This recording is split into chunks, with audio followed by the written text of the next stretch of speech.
Howdy do. Mark recommended you. He said you weren't a total rookie at this sort of thing, and that's high praise coming from that man. I'm sure he briefed you on the particulars of this campaign for Las Vegas tourism, so I won't bore you with the details. Suffice to say, this is the second spot in the campaign, and we need a compositing wizard to make all of the elements work together. The assets and the edit are provided, and feel free to do what you need to make it all work together. Looking forward to seeing what you can do. Don't screw it up. All right, here we go, team. Now it's your turn for your first actual exercise where you know what you're doing and you get to work on another spot for this awesome campaign. Let's take a look at what we've got for you. Your exercise is going to be a separate spot from the same campaign. And the overall approach is identical to what you saw in the lesson. So we're gonna start with this Premiere edit that you see here, which I'll play through in a moment. And you'll import that into After Effects. And just like in that one, you can see there are 3 different sections here where there's a stack of layers indicating that those are gonna be your main comps. Let's take a look. Move, move, move!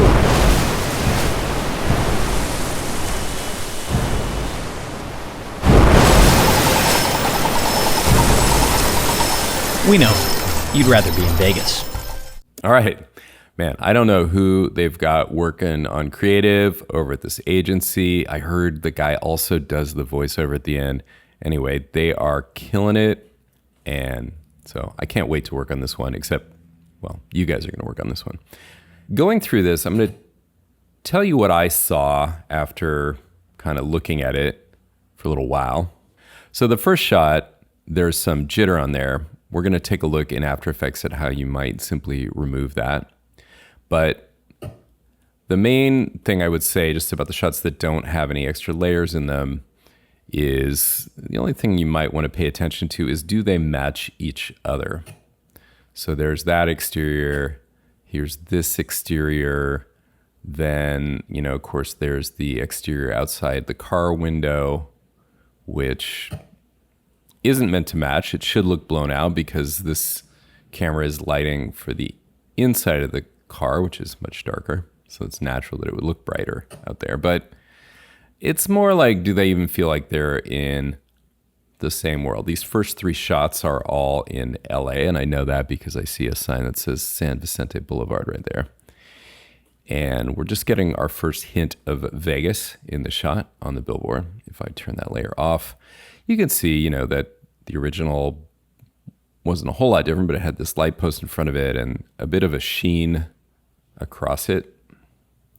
Needs to be recreated here over the shot of the Bellagio.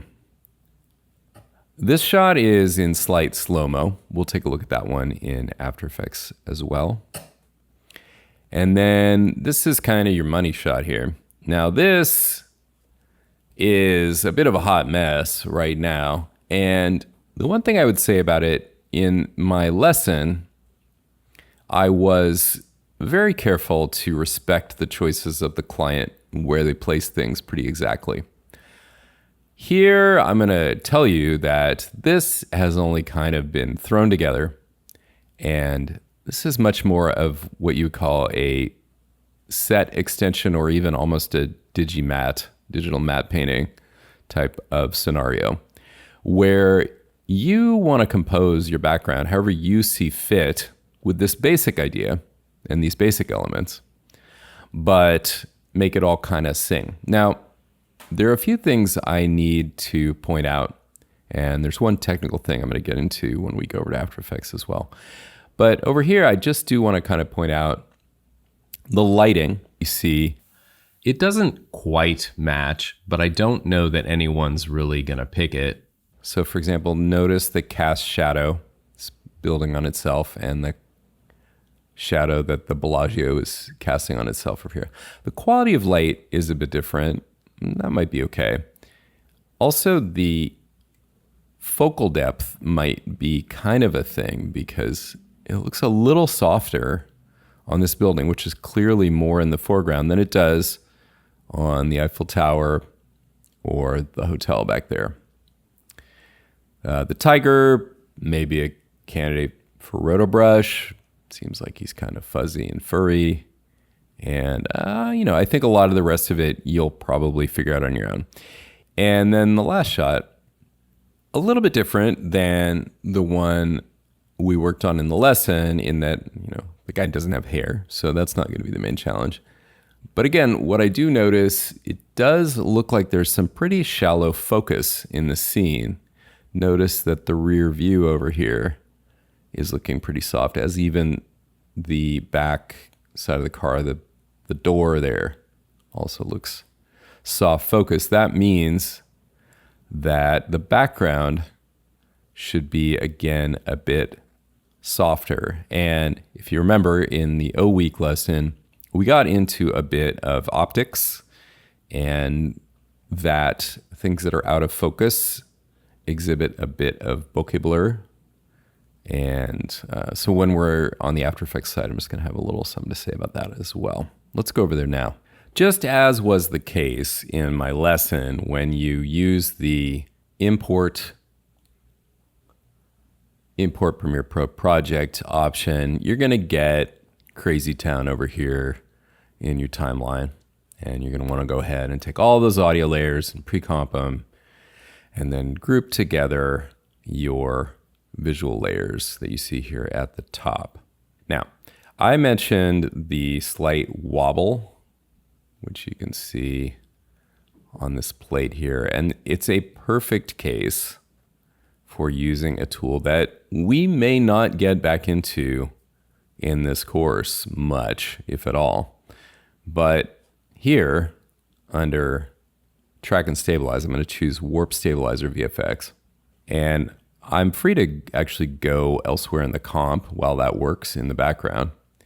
But while it's in the foreground, or whether it's in the background or the foreground, but while the effect controls are up, I can also change smooth motion to no motion. And that locks off the shot. And this is meant to be a lock off.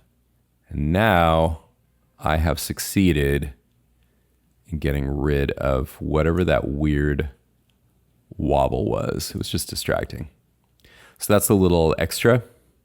And maybe the client wouldn't have seen it, but then when you point it out to them, they'd be like, oh, thank you so much.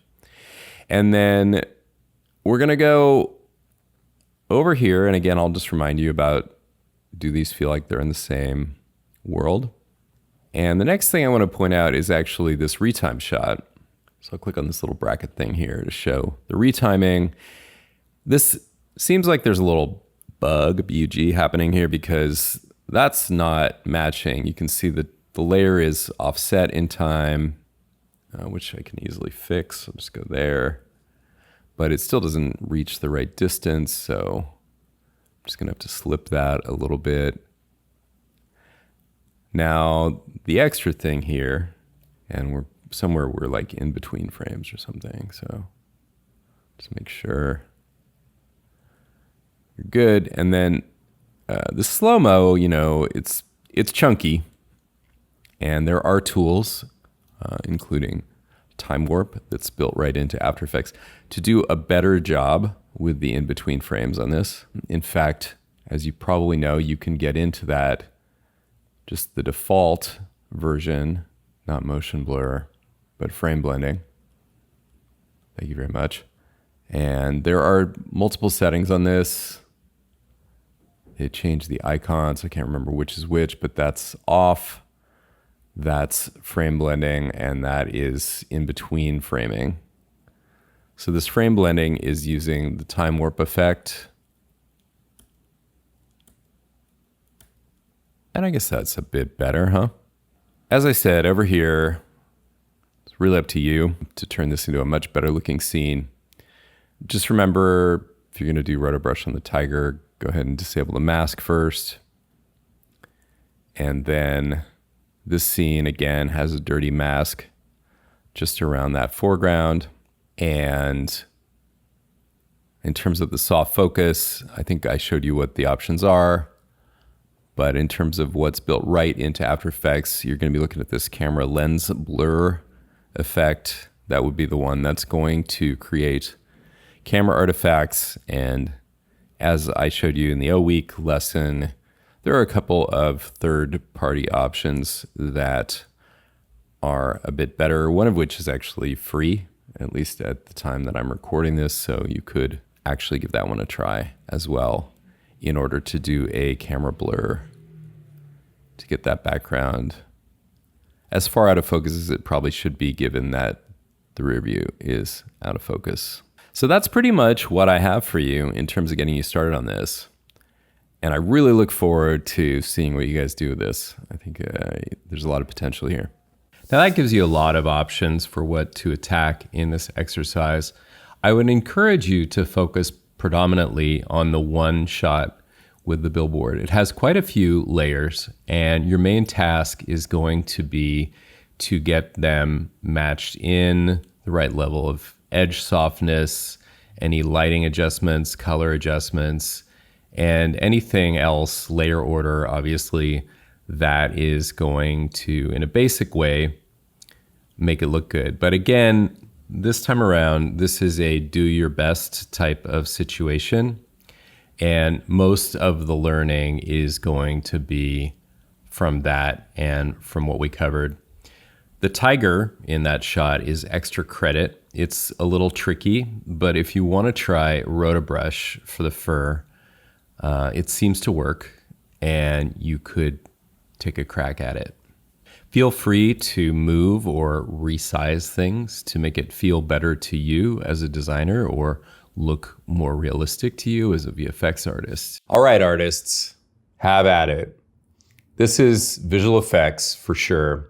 I believe that each shot is going to look a little bit different because each of you are going to see different ways you want to set this up and compose it. And it's pretty loose. This client didn't do such an awesome job of pre-visualizing it, and that's great. That means that all the opportunity is with you.